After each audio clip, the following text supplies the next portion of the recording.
What if your next team workshop delivered the results you hope for? What if everyone believed that the working session was a valuable use of their time and felt inspired to take action? My name is Myriam Hadnes, and it is my mission to help you to deliver workshops that work. Today, I'm recording an episode just with myself. I'm looking forward to speak about the science behind workshops and how I use insights from behavioral economics to design workshops and to design exercises that help participants to stay out of their way. So stay tuned. Since I'm just having a conversation with myself, and this is very new to me, I just drafted the questions as if I had a person in front of me to talk to. So I will go through these questions. Maybe sometimes I will ask myself these questions just for me to stay focused and structured. And I will answer my own questions. So my background is in behavioral economics. I used to be a researcher in that field, mainly in developing countries, where I was looking for the connection between culture, social norms, and economic behavior, mostly amongst small-scale entrepreneurs. I used to teach economics, mostly experimental economics, development economics, mostly in Vietnam, actually. I used to be a strategic advisor to the university president in Luxembourg. And when I quit my job, I moved to Amsterdam. And now I am calling myself a facilitator. And as a matter of fact, I became a podcaster. And I'll speak about the science behind workshops. So if I was a hashtag, I would be a random idea generator, just because I really enjoy brainstorming, either with myself, as you can see on my Instagram and LinkedIn posts every Monday, where I just brainstorm 3 minutes on a question that I come up to that is somehow relevant to my current state of mind. And I realized that it's a nice muscle to train, to just sit down and without overthinking, without judging, without filtering, just writing down everything that comes through my mind, and then having a coffee, getting back to it and structuring it and actually seeing the value and using it over the course of the week. I also enjoy brainstorming with others, obviously. I think otherwise I wouldn't call myself a facilitator. I really enjoy the energy that is created when people sit around a table and just brainstorm together, come up with crazy ideas, write them in post-its, and then make great things happen. And this feeling is actually quite addictive. So hashtag random idea generation. Many have asked me why I call myself a behavioral economist, or actually what it means to be a behavioral economist, because why I call myself like this is it's basically just an academic title. So I studied first development economics, then I switched to experimental economics, which is just a side arm of behavioral economics, basically being more applied. So I run experiments instead of writing the mathematical models that my co-author Heiner did. And he was definitely better in that than I was. So we were a good team. We were very complementary. Hi, Heiner, if you're listening to this show. So what does behavioral economics does? It basically applies insights from social psychology to explain economic decision making. You might have heard of all these biases that mainly Kahneman wrote an entire book about, which is just awesome if you have the chance to read it, Thinking Fast and Slow. I think it must be in every bookshelf. It's full of inspiration. So we come across biases like overconfidence, like a belief bias. If you believe in something, you will see it everywhere and you will feel and you see the confirmation everywhere. That's a confirmation bias. For instance, how often does it happen that the phone rings and you're like, oh, I was just thinking of this person. And then you suddenly have the impression, oh, every time I think of a person, this person calls. And it's simply because you just don't remember how often you think of someone and this person doesn't call. For instance, when we make a wish and the wish comes true, then we keep this in our memory because it's something exciting. It's a story to tell that we would also share with others. And the more we share it with others, the more everyone has the impression that it's actually true. Whereas when we make a wish, our wish does not come true. Why would we even share this story? So nobody knows about all these wishes that never came through because nobody talks about it because a story is missing. Another example for behavioral economics is the impact of priming. So, for instance, when you fill in a questionnaire, just the sequence of the questions can have an impact on your answer. And this is actually a well-researched topic. You might have seen it if you use online questionnaires, that very often they give you the opportunity to just randomize the sequence of the questions, just to get rid of this bias in the answers of your audience that you might analyze afterwards. So this is basically what behavioral economics is and what I did. So I researched the impact of culture, social norms on economic decision-making, as I just said. And I will not go into details because otherwise the time is up and I haven't talked about workshops at all. But I have learned from just conducting research and designing questionnaires for low-scale entrepreneurs in Western Africa. So you have to be very specific and very clear in your questioning, and you have to listen very carefully on what they answer. So before I get into the details about my life as a researcher, maybe I want to tell the story how I ended up with workshop design and facilitation and eventually podcasting. As you can guess, I actually had a career in higher education.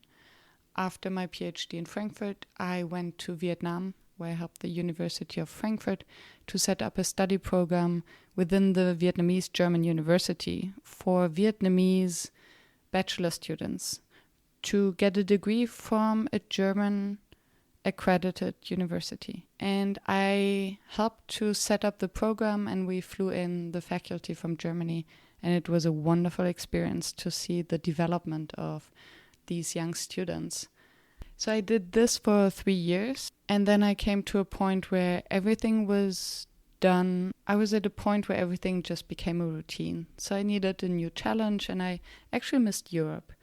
And exactly in that moment, I received a phone call from the future president of the University of Luxembourg, who asked me whether I would be interested in joining him for an awesome mission to help him design the strategy for the university over the next 10 years. And it was his vision to set up the model European research university of the 21st century. How can you say no to that? So I think half a year later, I left Vietnam for Luxembourg.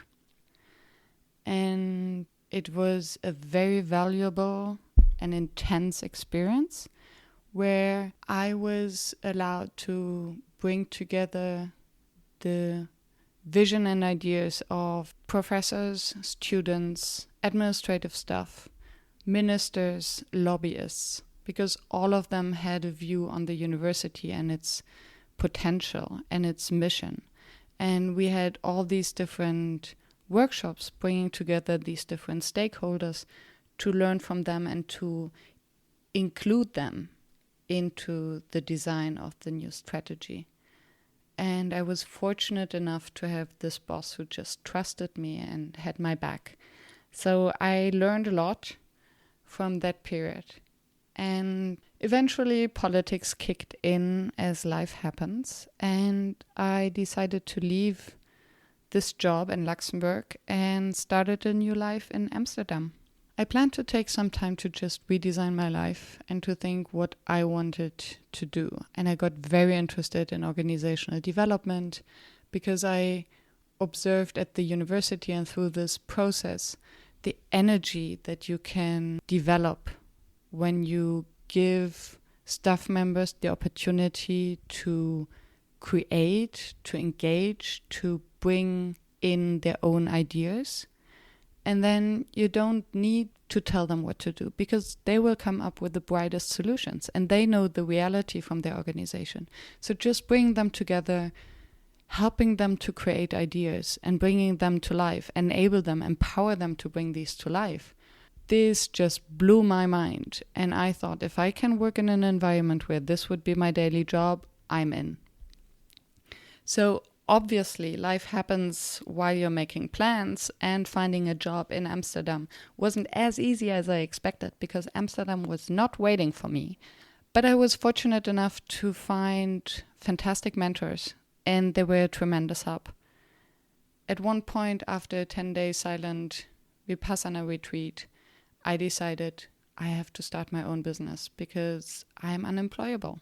With my background in academics, I don't fit into a box, and I didn't see myself getting hired for the position that I was actually seeking.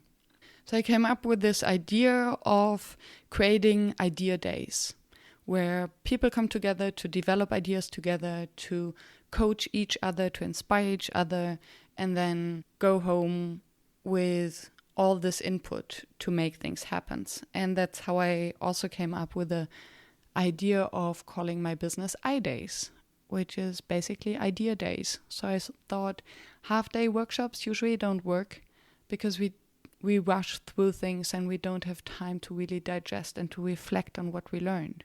We're going from one exercise to the other, filling post-its, but we lack the time to reflect what it actually means and to translate it into our daily lives. And that's why I thought, okay, I don't want to do half-day workshops. All I want to do are full days, and that's why I call it idea days, idayz. In the beginning, I wanted to facilitate masterminds. So the idea of bringing people around a table, they peer coach each other. Everyone has a specific time in the hot seat and then receives feedback and input and inspiration from all the others. And everyone gains from this collective intelligence. And I really tried hard to put these masterminds together. And since I lacked the gene of sales and promoting myself, because I grew up in the public sector where my knowledge, my contribution, my mentorship were basically a public good, I totally failed in promoting, selling, marketing my mastermind idea. But people came to me and asked me whether I can help them with their workshop designs. Or they told me, oh, I'm having this workshop, but I'm unsure what kind of exercise I should do. Or they simply asked me if I could facilitate workshops. They would pay me to facilitate workshops and eventually pay me to design workshops. And I realized, okay, if everyone is asking me that, and my intuitive reaction is always like, that's not rocket science. Everyone can do that. But apparently not. And then I came across Pat Flynn, who dropped this concept of unfair advantage. And he said, you know that you have an unfair advantage if your peers, your potential clients, your surrounding are constantly asking you for your input or for your advice on a specific topic. And you have the impression that it's actually not very valuable because everyone could do that. So at one point I was like, hold on a minute.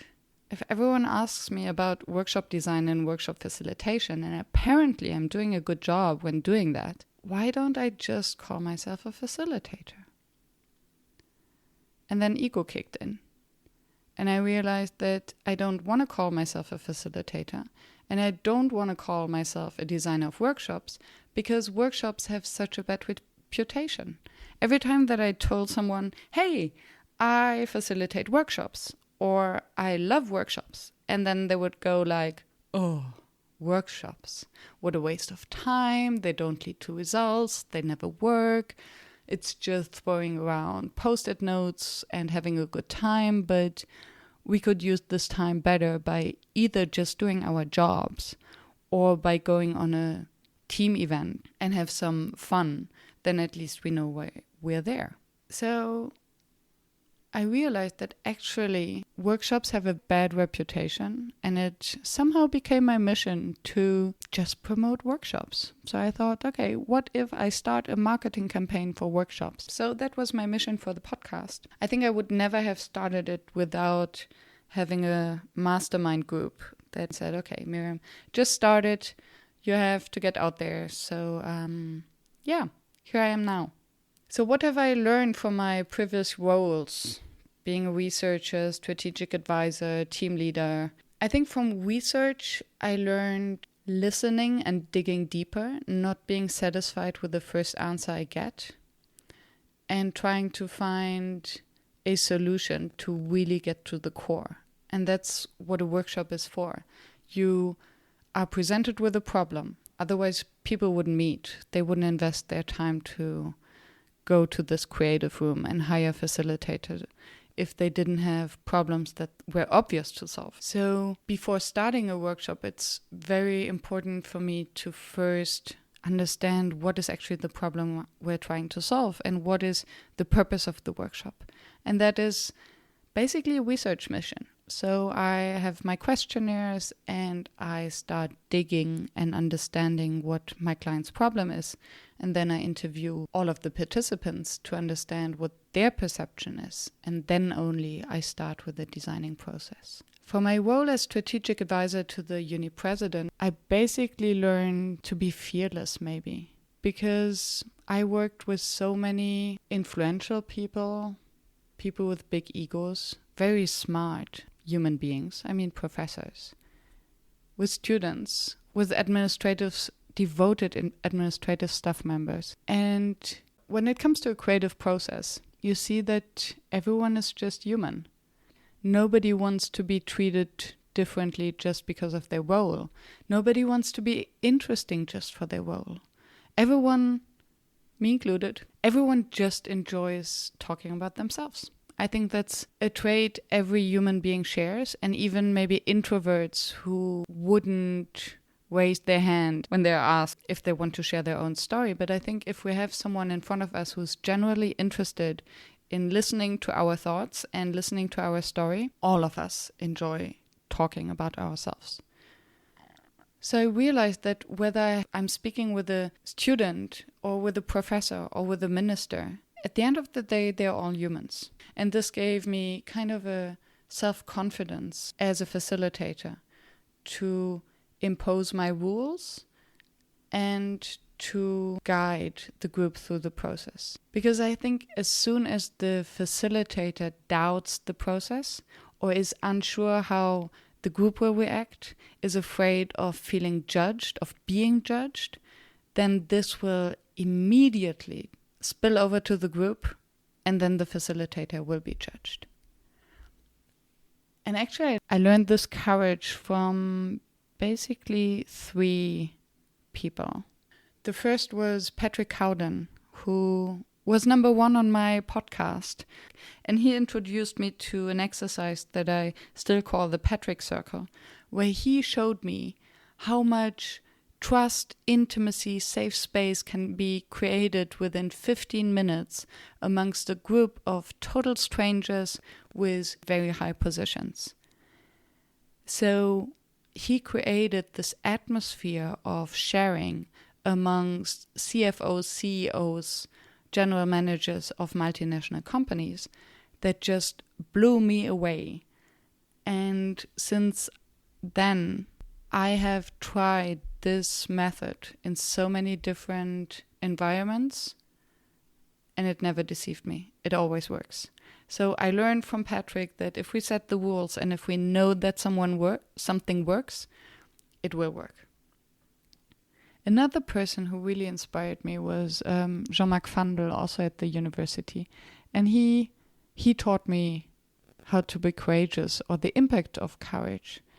Because he asked leadership teams, the leadership team at the university, to do all these silly exercises that actually weren't really silly when he presented them, because he was just confident that they would work. And it's from him that I learned the brainstorm on questions, where he could see that one person had an important issue to address, but was somehow stuck. And that feedback in these environments of big egos, big roles, usually end up in, let me explain you something, or here's what you should do. And usually to this kind of advice, we react in a very defensive way. Like, so what do you know? I have already tried that. Or why are you telling me that? So it's difficult to accept someone else's advice on our own issues. And usually their advice is just centered at their own experience because that's all they know. So they cannot put themselves into our shoes. So they don't understand what our real issue is. So all they can tell us is what they have experienced in the past that might be similar to our experience, but it's not the same. And then the feedback they're giving us or their advice is just addressed to their problems, but not to ours. So this was a framework. And what Jean-Marc Vandel did was like, okay, instead of giving advice or brainstorming on ideas, he asked the group to brainstorm questions. So what are the questions that this person with this big problem or challenge can ask herself? And since they had very different backgrounds, academic backgrounds, the questions they came up with were so diverse and highlighted aspects that the person in the hot seat wouldn't have even thought about. And this also put the person in the hot seat in this enabled, empowered position that she didn't need to answer these questions on the spot. She was just listening to the questions and then at a free moment sort them, go through them and answer them by herself. And I think that's true for most of our challenges. We actually know the answers already. We don't need, in most of the cases, if it's not technical, we don't need someone to tell us the answers. We just need someone to ask us the right questions and then find headspace and time to look into ourselves in order to find these answers. So after all this background on where I'm coming from, how do I actually use behavioral economics for workshop design? First, it helped me to really structure a workshop because I can better understand how people would react in certain situations. So for instance, why is it important to make sure that everyone who's in a workshop space has a specific role? And why do I call every participant to just check their expectations and hear their story about the purpose of the workshop? If you don't know what's expected from you, if you don't know what you're actually doing there, then how can you not zoom out? If you feel awkward because you don't have the impression that your input is needed or that you can contribute, why would you? Why would you spend this energy in contributing? So making sure that everyone in the space has a role, and then you welcome everyone with a handshake to make them feel comfortable and welcomed and seeing, okay, this is my space. Someone waited for me and I'm part of the process. And then I would do the check-in where everyone says something. So for a meeting, it would just be the question, what's on your mind right now? And then everyone answers with either a word or a sentence, sometimes even more of a story. And this has two reasons. First of all, everyone gets to say something already from the first moment, and this will increase the likelihood that they will speak up again later. And you want every participant to speak up because otherwise there's no reason for them to be there. And second, it helps them to land in the space because they can just get rid of whatever's in their mind and they can vent for a few moments or share their excitements. And third reason why the check-in is so important is that it helps the group also to understand where this person is coming from. So if someone shares that he didn't sleep all night because the newborn was constantly crying, then maybe he will react a little bit impatient or will zoom out or fall asleep, which has nothing to do with the workshop, its participants or the content, but simply with his lack of sleep. And then the others, the peers in the room, they will show empathy to this person because they know why this person falls asleep. So Steve is not falling asleep because he's bored by John, but because his newborn was just keeping him awake. So this exercise of the check-in also helps to create the safe space. So help the participants to connect to each other and to see each other authentic personality. And the last important thing for a workshop setup to work is to have this feeling of progress. So this is why I'm using templates that the groups will fill in related to the exercise and the purpose, to stay on track, not to get lost in details, not to get on a sidetrack, not to get in the big complaining mode, but to work on very explicit tasks and to write down their ideas, to put them into a framework. And then they see that if one exercise is linked to the next, and they can actually use the results from one exercise put into a template for the next exercise, they will get this feeling of progress, which actually motivates us. Teresa Amabile, she wrote an entire book, read it if you can, super inspiring, about the progress principle. And she found through her research that the single identifier for distinguishing employees who are motivated at work from those who are demotivated and will eventually quit is the sense of meaningful progress. And they've done research on, what's his name? I cannot recall his name, but I will put it in the show notes. And he had two groups, and they were both asked to build something out of Lego. Let's make it a house. And one group, whenever they finished the house of Lego, he put it on a shelf and then they started the next one. And the group was actually paid for each house that they built. So there was a monetary incentive to be as fast as possible and to build as many houses from Lego. The second group had exactly the same task, to build houses from Lego, and they would get money for each house that they finished. So the more houses, the more money. But what he did was that whenever they finished the house, he just decomposed it back into the Lego stones, and then they had to start from scratch using the same stones. And what he showed is that the group that actually could see the progress and could count the houses that they've built would perform significantly better, although the monetary incentive and the money that they would receive was exactly the same as for the group who saw that their work building house from Lego was actually meaningless and a waste of time. So meaningful progress, if you can give your workshop participants the feeling of meaningful progress within a safe space where they can be heard and where they know that they have a role, this will almost guarantee a successful workshop. Because then also everyone wants to continue this progress. They know that they could achieve something within a day or maybe even half day, and they usually feel empowered and enthusiastic to continue this work together. Before we continue the show, let me take a brief moment to thank our sponsor Session Lab. Are you using Excel or Word to prepare and schedule your workshops?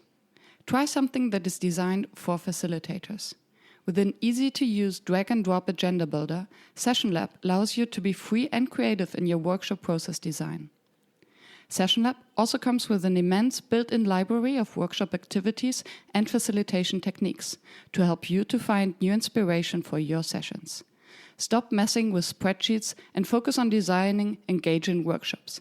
Try it as sessionlab.com. I wouldn't recommend it if I didn't believe in its value myself.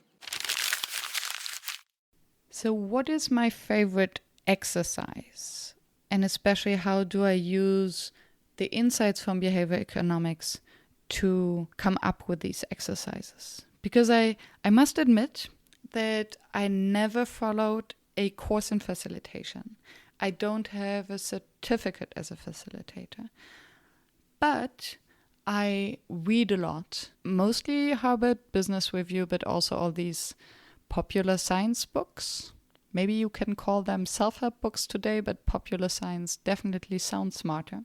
And I'm always looking for these tweaks or for these puzzles of human behavior. So how do we get people to open up? How do we get people to just stay away of their ego? I recently, actually this week, I had a beautiful mini workshop that I didn't call workshop, but I called it meeting.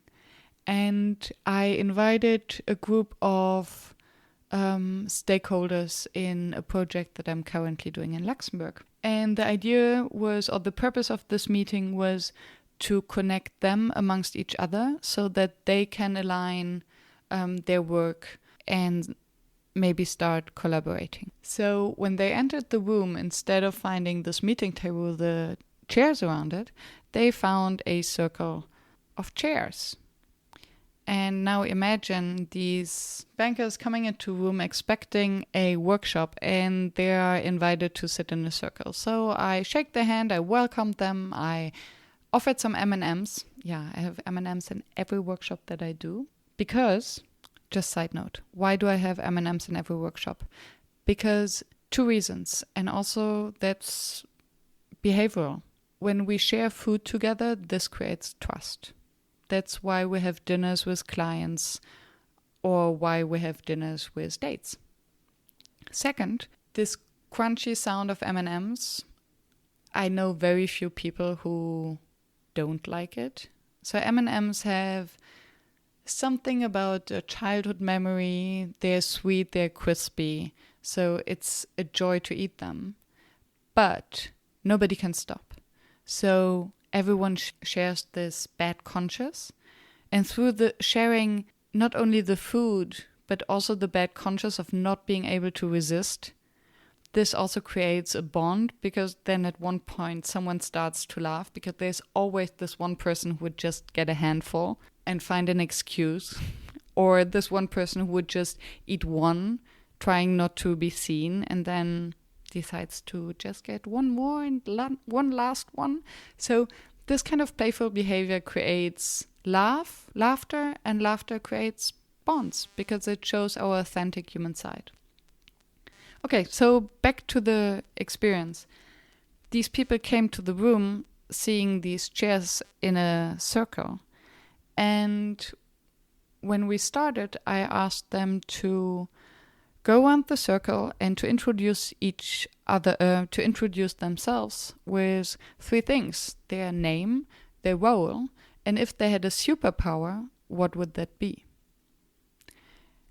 And they first looked at me as if I was a little bit crazy. But then I asked who wanted to start, and someone started. And the beauty of this exercise is, and it always works, independent of the setting, that again, so everyone gets to say something. And by stating a superpower, they admit that they're human. And independent of their role and their status and the hierarchy, everyone still has the wish to be able to do something that they cannot. And this brings them together and shows the humanness in each one of them. And then there was this one person quite high in the hierarchy who admitted, actually at the moment, my superpower would be to be invisible, because sometimes I just want to disappear, and there's certain people at the office, I don't want to be seen by them. And then everyone laughed because they were so surprised to hear that then the other ones also felt more courageous in just sharing their experience. And then I wondered why we don't do this at every meeting. And I realized the power a facilitator has. So if we just have the courage to do things, even if they're surprising, if they feel uncomfortable at first, the people in the room, they will follow and they will do it. And then they will realize that it works, and then they will trust you more, and you can be more courageous and thereby help the group to go even deeper and progress faster. Another exercise, also for check-in, I like is using Dixit cards. Dixit is actually just a board game, but they have these beautiful cards that are always showing something deeper. So you look at them, you see a picture, And then you look at them again and you see a different layer. And when I have, for instance, a full day workshop where it's important to highlight that everyone has different perspectives and that all these perspectives actually count and add to the full picture, I like to use this check-in exercise. So I would ask them in the beginning to pick a card, and I think there are easily 100 different cards with pictures on it. So I asked them to pick a card that represents their current state of mind or how they feel about the project. And then we go in a circle that everyone explains why he or she picked that card. And I do this because it's, especially for adults in a professional environment, it's so much easier to talk about what you see on a card than to talk about your own feelings. That's why it's so easy to get involved in a museum. When we're standing in front of a piece of art, it's so easy to get into a conversation and to share what you see in this picture, because you actually don't have to talk about your own state of mind. But even in a museum, very often when we look at a piece of art, we actually just reflect our own current state of mind, our emotions, that we don't disclose so easily, especially not in a professional environment. So I will put the link to the Dixit card game in the show notes because I think it's just magic. Another exercise that I also use in normal meeting facilitation that is awesome is a question then answer exercise. So you might know the situation where you say, okay, it's Q&A session, so just ask me questions and I will answer them. And then the first person asks a question and you or the workshop sponsor starts to answer.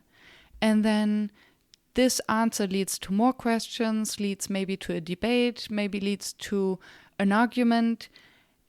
And then suddenly the time is up and you have only frustrated people in the room because the person who initially asked the question maybe doesn't feel satisfied, or maybe he or she is the only person satisfied in the room.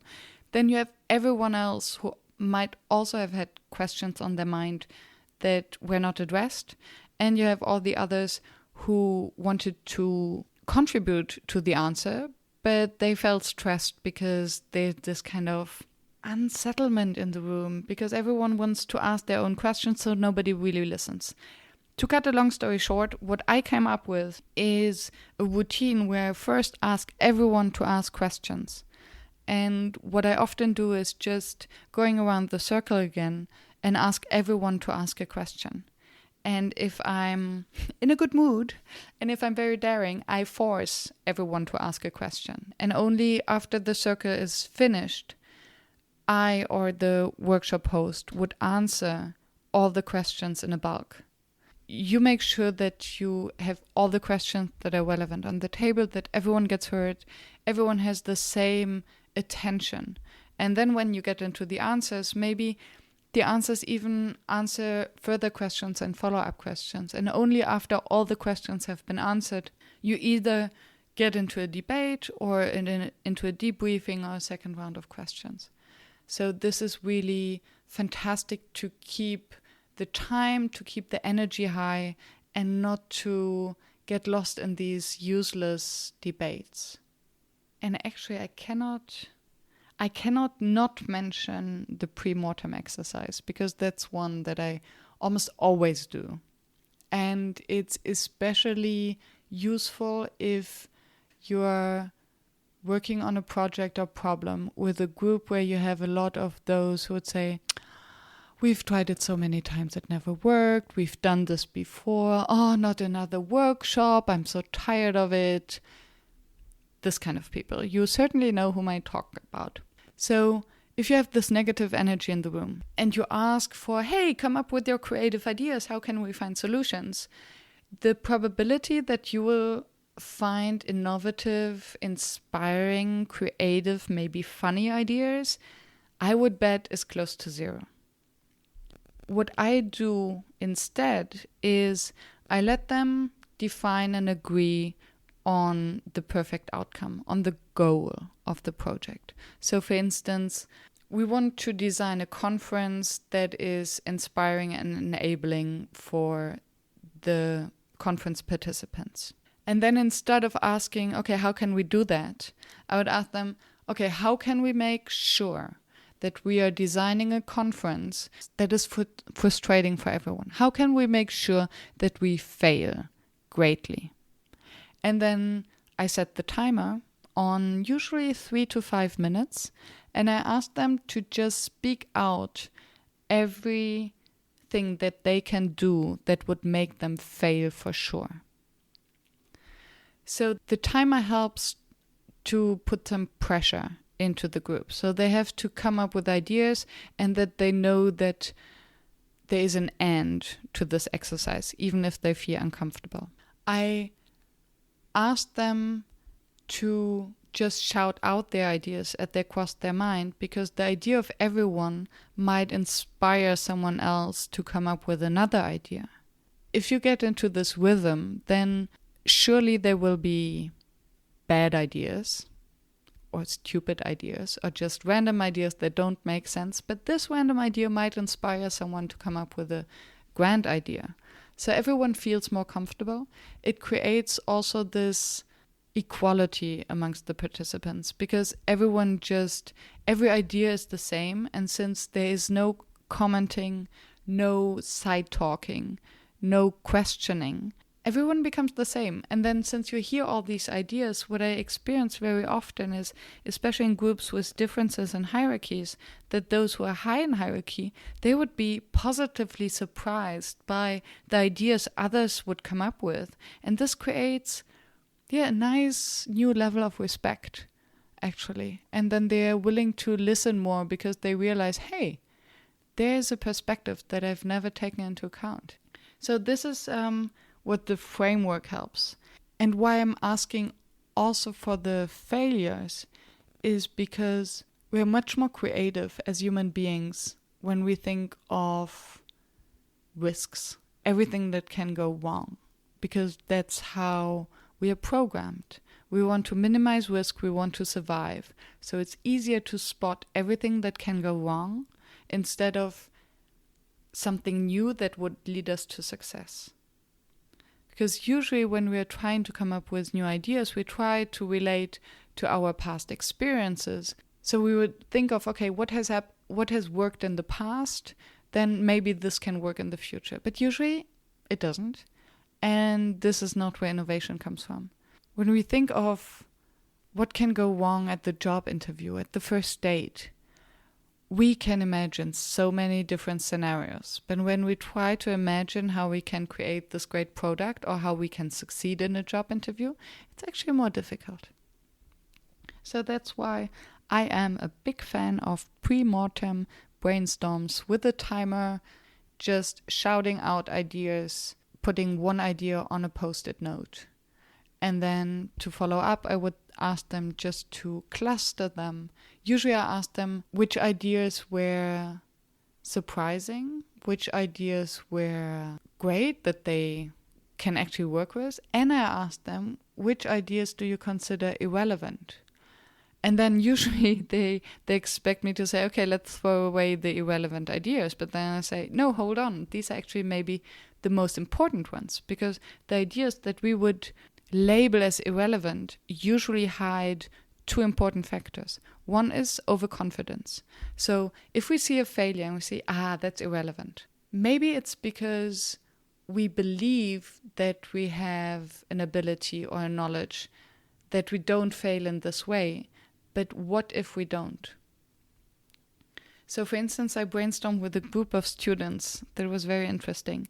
And they had to prepare for a group challenge, for a group competition, where it was very important that they could work over, it was a kind of hackathon, they had 24 hours and they had to work very intensively as a team. And one of the failures, so how would they lose the hackathon for sure, was if we're getting into a fight amongst the group. And then I said, well, that's irrelevant. And then they realized that actually, okay, that's maybe it feels uncomfortable to talk about this fact because the group didn't want to admit that maybe there were tensions or maybe they didn't want to see the tensions. But then working on this failure helped them to establish a process on how to deal with tensions, to explore why fights could happen. It's usually because they have different ideas and they don't know how to prioritize, how to take decisions. Then they discuss, do they actually need a leader? Do they need a voting system? Is this voting system democratic, or should they use dots? Or should they have someone who decides at the end? So all these kind of very important questions and discussions came up just because of this one idea how they could fail by getting into a fight during a hackathon. Super powerful exercise. If you have the chance, just try it out. And I cannot believe it that I would even tell this to myself, but I am running out of time. And I always say that to my guests, and I thought that it's because of my guests, but maybe it's me. I'm talking too much. Okay, so I talked about my favorite exercises, check the box. Why do workshops fail? I think facilitated workshops fail if the facilitator doesn't dare to take authority, to take the lead, and to ask the participants to get out of their comfort zone. If the facilitator is not convinced and doesn't have the self-confidence, then this will spill over to the group and he or she won't be listened or followed. And then you cannot, if the group cannot trust the process, cannot trust the facilitator that he or she knows what he or she is doing, then the workshop will fail for sure. And if my dear listener fell asleep after minute 1 and just woke up, what do I want you to remember from this entire show? That to design and to facilitate workshops that work, I truly believe that we have to start from the awareness that we are dealing with human beings. And human beings have a lot in common, and most of us are just driven by instincts, whether we want to admit it or not. So once we're aware of that, we can design exercise and little tweaks that help us to get out of our own way in terms of ego. How can we make sure with a small exercise like the superpower check-in that everyone can see the human side in each other and not only the role? How can we give each other the opportunity to be seen as a person and not only as a job title, and to be heard equally? How can we make sure that an intern or an assistant can also be heard and respected for their ideas? And this reminds me of one anecdote that I once heard about Tabasco. So apparently, and I don't know whether it's true, but it's awesome, this leadership team of Tabasco, they were running red numbers. They didn't have enough sales. And this leadership sat together, brainstorming, trying to find out how can they increase their sales, how can they make more money to survive. And at one point, the cleaning lady entered the room, and just like that, they asked her, okay, so what do you think? What should we do in order to be more profitable? And she looked at them and started to laugh and said, well, make the hole bigger. And if you're my age or older, then you will remember these times where when you turned around a Tabasco bottle, you had to shake it so hard to have just one drop coming out of it. And now you turn it around, and before you can even count to 1, half the bottle already emptied on your steak. So this random idea came from someone who was totally unrelated, who didn't have a title and who might have not had a university degree. But it just adds a new perspective. So I don't even know whether I mentioned this in the show, but I think that's definitely something to remember. Make sure that you bring in a diverse team that can really point out new perspectives and see blind spots of each other. And at the same time, create the safe space where these blind spots can actually be unveiled and discussed so that the team can experience continuous progress, even if they're just small steps during the workshop, because this will motivate them to continue the progress even after they left the workshop room. And this brings me to the end. I hope you enjoyed the show. I hope that you got some content, inspiration, ideas out of it. If you want to continue the conversation with me, or if you want to find out more, or if you're just looking for the other podcast episodes, go on www.workshops.work, and there you'll find everything. Workshops.work, put it into your browser, and it will lead you to my homepage. Thank you very much for your attention, your time, or for staying tuned. I value that a lot. I'm extremely grateful. Thanks. Bye-bye.